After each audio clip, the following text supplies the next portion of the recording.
Bhojpuri industry के एक superstar है खेसारी लाल यादव, उनका नाम सुना होगा।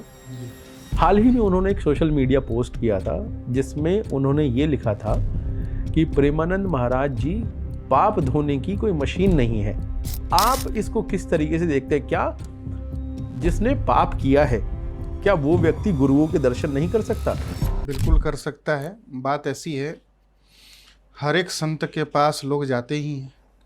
कई धर्मात्मा जाते हैं, कई दुरात्मा भी जाते हैं। और यदि केवल धर्मात्मा ही संतों के पास जाएंगे तो संतों की क्या महानता रहेगी। दुरात्मा भी उनके पास जाएं, उनका महत्व समझें, उनके चरणों में बैठें और महात्माओं के सत्संग से उनके जीवन में परिवर्तन हो, तो तभी तो समाज बदलेगा। बिल्कुल। श्री प्रेमानंद महाराज जी के पास यदि अच्छे लोग जा रहे हैं और दुरात्मा भी जा रहे हैं तो बहुत अच्छी बात है। अच्छे लोग जाएं, इसमें ये तो कोई आश्चर्य नहीं। अब दुरात्मा भी जाएं, फिल्म इंडस्ट्री वाले लोग, उनको आप सब लोग महात्मा तो नहीं है, मैं दुरात्मा ही मानता हूं अधिकांश लोगों को। तो ऐसे लोग भी जाएं, तो जाएंगे तो निश्चित है उनमें कुछ न कुछ, उनके जीवन में कुछ न कुछ परिवर्तन होगा। जाना ही चाहिए। मानस में तो लिखा गोस्वामी तुलसीदास जी ने, संत दरस जिम्मी पातक टरई। संतों के दर्शन की इतनी महिमा है कि संतों के दर्शन मात्र से पातक मतलब पाप जो है वो हट जाते हैं। इसका मतलब प्रेमानंद महाराज जी पाप धोने की मशीन नहीं, एक सागर हैं। देखिए, संत सागर ही होते हैं और पाप धोने के उद्देश्य से जाना नहीं, बल्कि अपने मन में ग्लानि भरकर उनके पास जाना चाहिए। जैसे संतों के पास जाएं और मन में ये विचार करते हुए जाएं कि अब तक मैंने जो अपना जीवन नष्ट किया है, जो पाप कर्म किए हैं, अब फिर से ये कर्म मैं नहीं करूंगा, अपना जीवन में बदलूंगा, अपने जीवन की दिशा बदलूंगा।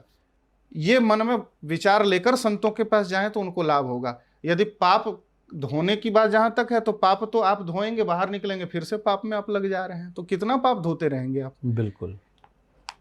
पाप कहाँ नहीं हो रहा है। व्यक्ति, आपको बताऊं, शास्त्र में लिखा है कि प्रातः काल ब्रह्म मुहूर्त में जो व्यक्ति उठता है उसकी तो बड़ी महिमा है, और सूर्योदय के बाद जो व्यक्ति सोता रहता है वो सोते सोते भी वो पाप करता है। जबकि आप सामान्य शिक्षा तो यही कि भाई वो कोई कर्म कर नहीं रहा है, वह चेत पड़ा हुआ है, कोई कर्म कर नहीं रहा है, तो वो पाप पुण्य कैसे कर रहा है। लेकिन वास्तव में सोते हुए भी वो पाप उससे हो रहा है। क्यों हो रहा है? इसलिए कि सूर्य नारायण की रश्मियां जो हैं उसके पुण्य को क्षीण कर रही हैं, और जिस समय उसे सोना नहीं चाहिए उस समय वह शयन कर रहा है। तो हर एक, यदि आप सूक्ष्मता से अवलोकन करेंगे तो व्यक्ति के जीवन में आपको पग पग पर पाप होते दिखाई देंगे। तो इसलिए केवल पाप धोने की भावना लेकर ना जाए, बल्कि अपने जीवन में, मेरे जीवन में पाप बने ही नहीं, यह भावना होनी चाहिए। संतों के पास जाकर उनकी वाणी सुनकर हमारा जीवन वैसा बन जाए। गोस्वामी जी कहते हैं, अब लो नसानी अब न नसई हो।